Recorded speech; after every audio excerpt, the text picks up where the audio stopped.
อ๋อสบายดีไอ้เนาะสายปืนแม็กเนาะมื้อนี้มาลองซื้อกล่องมาใส่กล่อง4x3เอามาลองปรับมาลองปรับมาลองตั้งเบิ่งบ่เป็นเรื่องเนาะ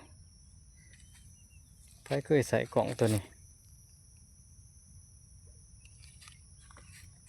บ่เป็นเรื่องหรือว่าอาจจะเป็นน้ำปืน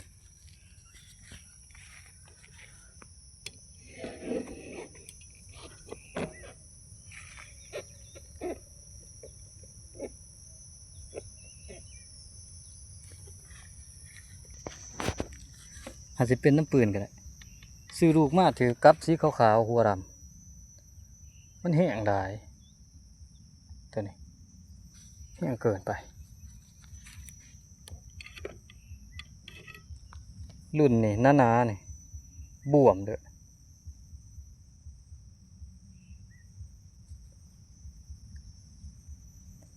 บวมถอดออกบ่ได้ว่านนี่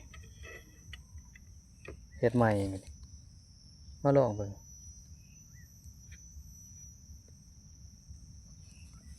มันก็โตมดีอยู่อย่างระยะแต่ต่อตัวน่ะมัดเสือกใส่ไปหากวกตัวน่ะ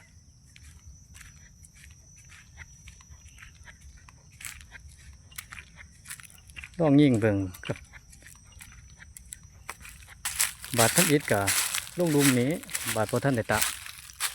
ปรั๊บกล่องขึ้นใส่เข้าหัน2 บาทปรั๊บลงมาใส่อีกบาทหนึ่งไปทั่วที่เลยพุ่นขึ้นเถอะอีกลูกหนึ่งได้ยางนี้อีกตัวนะประมาณ20 เมตร21 22 เมตรจะว่าไอ้น้องมีสูตรสำหรับไอ้น้องท่านใดที่มีสูตรกับบอกนะเด้อ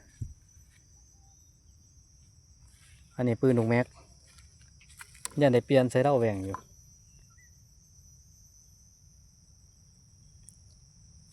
อ่ะปืนกะว่าจะจบปืนกะก๊อปมาจาก